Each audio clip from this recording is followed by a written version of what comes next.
Madam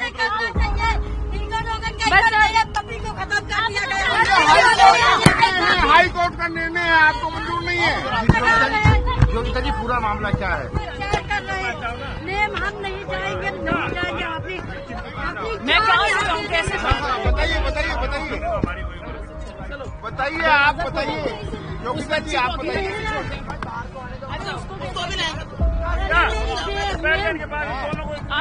आप देखिए मैं क्या बोलूँ, बेचारी वो बच्ची अकेले माँ अकेले बैठी है। हम लोग खुद ही नहीं जाना चाह रहे हैं इनको, बट इनकी तबीयत खराब हो रही है। आप देखिए एक परिवार ने कितना सहा है और उसके बावजूद उन्हीं को स्ट्रगल करना है। देखिए उनका बर्ताव देखिए आप पहले किस तरह से बर्ताव कर रहे हैं। वो महिला जो आज से लड़ते हैं अपने बच्चे के लिए लड़ाई, वो भी हम कुछ भी नहीं कर रहे थे। हम यहाँ सिर्फ बैठे थे कि हमें इस जो ये फैसला है उसके खिलाफ है। और उसके बाद कम से कम पुलिस को ये तो देखना चाहिए कि हम लोग कोई नाजायज मांग नहीं कर रहे, हम सिर्फ मांग कर रहे हैं कि उसको बरी नहीं करना चाहिए। तो फिर हमने क्या मांग लिया ऐसा? हम तो चाह रहे हैं वो बच्ची जिसको छोटे आई है उसके हाथ पैर टूट रखे, वो अपनी आवाज ही तो रख रही है। और क्या, हम लोग यहाँ शांतिपूर्ण बैठे थे, हमने कोई ऐसा भी नहीं कि हम 2 या 3 लोग यहाँ पर थे। लेकिन योगिता जी हाई कोर्ट का निर्णय है ये, निर्णय नहीं है सर, मेरे को हिसाब नहीं। अगर हाई कोर्ट गलत निर्णय देगा तो हम नहीं मानेंगे। जब लोअर कोर्ट ने फैसला दिया था हम उसके साथ थे, एक्विटल दे दिया।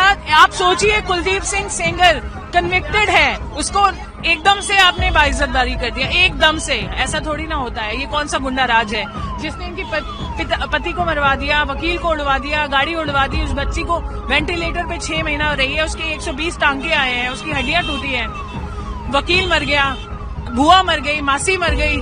आप कैसे कह सकते हैं वो इनोसेंट आदमी है?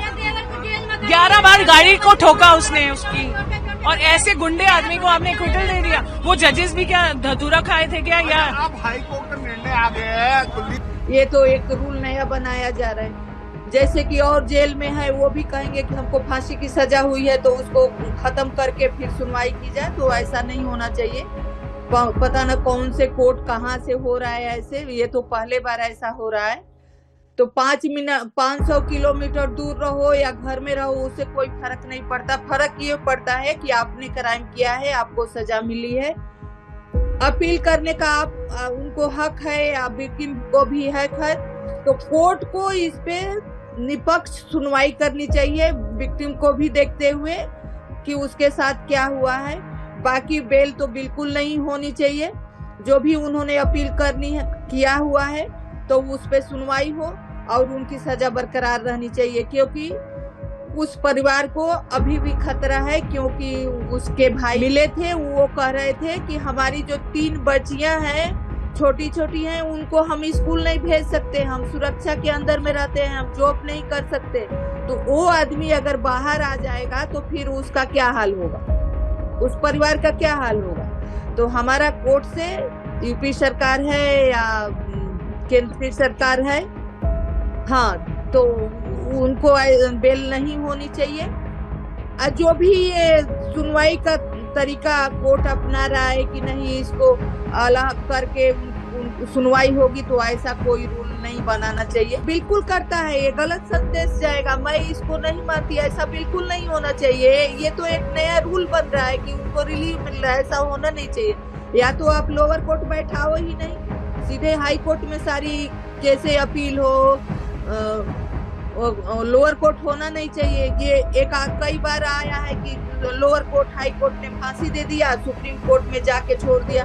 तो भाई आप डायरेक्ट सुनवाई करिए। आप क्यों लोअर कोर्ट हाई कोर्ट बैठा के विक्टिम का सबका समय खराब करते हैं? जब करना है आप ही को है तो आप ही करिए, लेकिन दोनों पक्ष को देखिए कि एक विक्टिम परिवार है, एक बच्ची के साथ क्राइम हुआ है।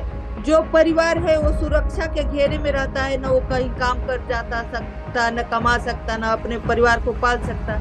और ऊपर से आप उनको बेल देने की कोशिश कर रहे हैं, बेल दे रहे हैं। तो ये जो भी आप बता रही हैं कि 500 किलोमीटर या 5 किलोमीटर या 15 लाख, ऐसा कुछ भी नहीं होना चाहिए। परिवार के, समाज के, बच्चियों के हक में नहीं है। ये बिल्कुल एक तरह से ये तो कोर्ट का मजाक कोर्ट खुद अपना मजाक बना रहा है कि ऐसा फैसला कैसे हो सकता है कि किसी को तो आपको सर्जरी करवाना ही है तो कोर्ट के थ्रू जाके बहुत सारे इलाज होते हैं, कोर्ट का थ्रू जाके इलाज कराइए, कोर्ट जेल इलाज कराएगा, जेल के अधिकारी हैं वो आपका आंख का ऑपरेशन कराएंगे। लेकिन आप ऐसा कहे कि एक बार बेल करके आपको ऑपरेशन हो के आप फिर कोर्ट दोबारा उनको लेगा जेल में, ऐसा नहीं होगा। वो एक तरह से बहाना है उसको बाहर छोड़ने का, तो बिल्कुल ऐसा नहीं है। अगर उनको सर्जरी करवानी है या इलाज करवाना है जेल में अपील करें और जेल के तरफ से जाकर उनको इलाज हो, उनको पूरा इलाज मिलना चाहिए, लेकिन बेल नहीं। देश की बेटियां कैसे सुरक्षित रहेंगी? ऐसे रेप के आरोपियों को बरी कर दिया जाएगा। और आज मैं हाई कोर्ट गई थी, आज जजमेंट था और मैं उस जजमेंट को सुन के मुझे बहुत दुख हुआ है और मुझे बहुत हुआ कि मैं अपना सुसाइड कर लूँ। लेकिन मेरे 2 मासूम छोटे बच्चे हैं, मेरा पति है, मेरा परिवार है, मेरा भाई है, सबकी सोच के मुझे लगा ऐसा कि हम नहीं रहेंगे तो मेरा परिवार असुरक्षित हो जाएगा और मेरे परिवार के पास सुरक्षा भी नहीं है। पहले चाचा की मेरी बेल खारिज हो गई, उसके बाद में मेरे परिवार की, मेरे पैरोकारों की, मेरे जमंतियों की सुरक्षा हटवाई जाती है कोर्ट से। उसके बाद में सारा बहस हो गया। बहस होने के बाद उसके 3 महीने बाद जजमेंट आ रहा है। बहस होने के बाद 2-3 दिन बाद जजमेंट होता तो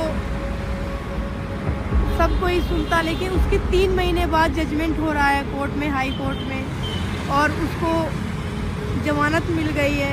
अगर एक बेटी के साथ में रेप होता है और उसके पिता को मौत के घाट उतार दिया जाता है, उसके बाद उसके परिवार में एक्सीडेंट करवाया जाता है, उसका एक्सीडेंट करवाया जाता है, सबका एक्सीडेंट करवा के सबको ख़त्म कर दिया जाता है।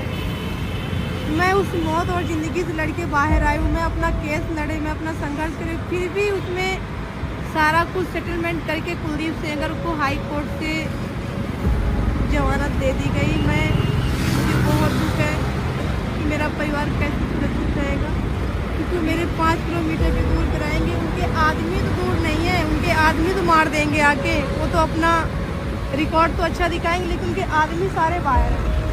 अभी मेरे को आपके हस्बैंड का भी फ़ोन आया, वो भी बहुत आहत है, वो भी कह रहे हैं मैं सुसाइड कर लूँगा। ये बच्ची भी कह रही है मैं सुसाइड कर लूँगी। ये हमारे देश का कानून है, मतलब न्याय के लिए लड़ना, मतलब उसका एक्सीडेंट करा दिया, उसकी पूरी फैमिली को मरवा दिया, ऑलमोस्ट सारे मेंबर्स को मरवा दिया, पिताजी